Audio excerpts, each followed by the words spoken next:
like I talk it. Walk it like I talk it. Walk it like I talk it. Walk it like I talk it. What's good, gang? I'm so excited to be back here with you after 2 weeks. I've missed you guys. And today we're going to talk about Moses and the burning bush. Our story comes from Exodus 3, verse 1 to 22. And we're reading from the ESV, which is the English Standard Version. Now, this is a really interesting piece of scripture, guys. So you know how we do. I'm going to read you from the Bible and break it down for you the best way that I can. And I want you guys to break it down also for me in the comments. Let's dissect this thing together. Let's get a better understanding, a deeper understanding. Give me all your feedback. Give me all your comments. Like, I need to understand this scripture.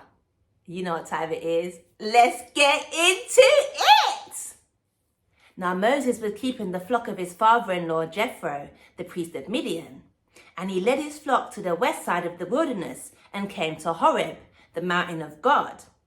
And the angel of the Lord appeared to him in a flame of fire out of the midst of a bush. He looked, and behold, the bush was burning, yet it wasn't consumed. And Moses said, I will turn aside to see this great sight, why the bush is not burned. When the Lord saw that he had turned aside to see, God called to him out of the bush, Moses, Moses. And he said, Here I am. Then he said, Do not come near. Take your sandals off your feet, for the place on which you are standing is holy ground. And he said, I am the God of your father, the God of Abraham, the God of Isaac, and the God of Jacob. And Moses hid his face, for he was afraid to look at God. Okay, it's so juicy already. Let's just break that down real quick. So Moses was working for his father-in-law, who was Jethro. His father-in-law was a priest. And he was there with his cattle and he saw this burning bush. But he saw that it wasn't burning. It was burning, but it wasn't burning like it was on fire, but it wasn't burning up. And so he knew in his brain, like, wow, what is this? So he went close to try to see what it was. And God saw him coming close and then said to him, Moses, take off your sandals. Basically, this is holy ground that you're walking on. And so because Moses knew then that it was the Lord, he obviously got shook. He didn't want to look at the Lord, you know what I'm saying, and be consumed. So that's when he hid his face. Okay, we're picking up at verse 7. Then the Lord said, I have surely seen the affliction of my people who are in Egypt and have heard their cry because of their taskmasters. Taskmasters. That's a tongue tangle. I know their sufferings, and I have come down to deliver them out of the hand of the Egyptians and to bring them up out of that land to a good and broad land, a land flowing with milk and honey, to the place of the Canaanites, the Hittites, the Amorites, the Perizzites, the Hivites, and the Jebusites. And now behold, the cry of the people of Israel has come to me, and I have also seen the oppression with which the Egyptians oppressed them. Come, I will send you to Pharaoh, that you may bring my people, the children of Israel, out of Egypt. But Moses said to God, Who am I, that I should go to Pharaoh and bring the children of Israel out of Egypt? He said. God said, But I will be with you, and this shall be the sign for you that I have sent you. When you have brought the people out of Egypt, you shall serve God on this mountain. So let's break it down again. So basically, God starts telling him, I've got this task for you. The cry of the Israelites have come to me. I know that their taskmasters, which is like their slave owners, have basically are mistreating them. And the cry of the people is great. And I want you to deliver them from Egypt. I want you to go to Pharaoh and let him know that you're taking my children out of the land. And now Moses is just like, who am I to do such a big thing, But God is like, I'm going to be with you. Like, it doesn't matter who you are, it's about me, right? So picking up in verse 13.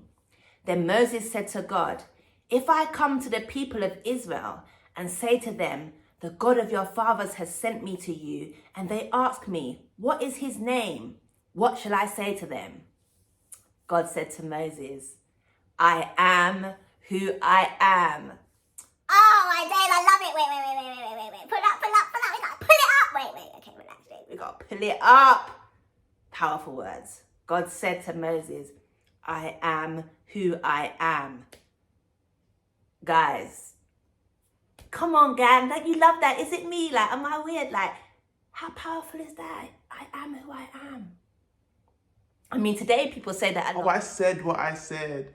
I am who I am. Right. But come on, they're not the Almighty. You know what I'm saying? Like, God's talking to you. And you ask him, who should I tell him you are? And God tells you, I am who I am. Guys, I love it! Okay. And he said, say this to the people of Israel, I am has sent me to you. Whew. I am sends you. I mean, who can be against you? You know what I'm saying? Like, that's all the validation you need. You know what I'm saying? Like, Whew. Okay. Verse 15. God also said to Moses, say this to the people of Israel, the Lord, the God of your fathers, the God of Abraham, the God of Isaac, and the God of Jacob has sent me to you. This is my name forever, and thus I am to be remembered throughout all generations. Go and gather the elders of Israel together and say to them, the Lord, the God of your fathers, the God of Abraham, of Isaac, and of Jacob has appeared to me, saying, I have observed you and what has been done to you in Egypt, and I promise that I will bring you up out of affliction of Egypt to the land of the Canaanites, the Hittites, the Amorites, the Perizzites, the Hivites, and the Jebusites, a land flowing with milk and honey.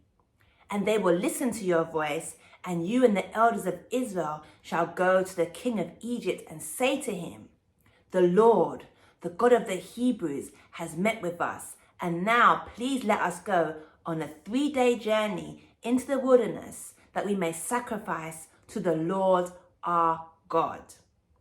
But I know that the king of Egypt will not let you go unless compelled by a mighty hand.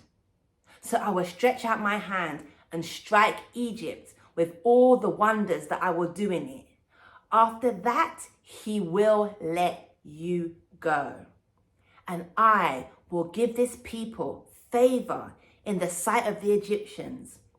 And when you go, you shall not go empty, but each woman shall ask of her neighbor, and any woman who lives in her house, for silver and gold, jewelry and clothing. You shall put them on your sons and on your daughters, so you shall plunder the Egyptians. Guys, so let's break it down.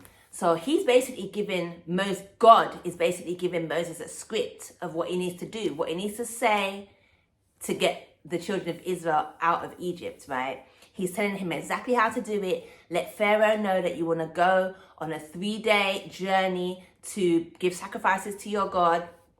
And when you go, I want you to get your bag. You know what I'm saying? Like, tell them you want the clothes, you want jewelry, put them on your children and go. And God is also assuring him that I am the God of Abraham, Isaac, and Jacob. Like, I am your God. Do this. Do what I'm telling you, basically. What do you guys think? I mean, it's so juicy. It's so juicy that he would be appearing to Moses to begin with. You know, a lot of people say, oh, the angel of the Lord isn't the Lord. Some people say the angel of the Lord is the Lord. Some people say it's Michael, the angel. Like, people have a lot of different thoughts and theories. What are yours? I want to know, what are yours? I love you guys. And let's remember to walk the narrow path together. Peace. Walk it like I talk it. Walk it like I talk it. Walk it like I talk it. Walk it like I talk it.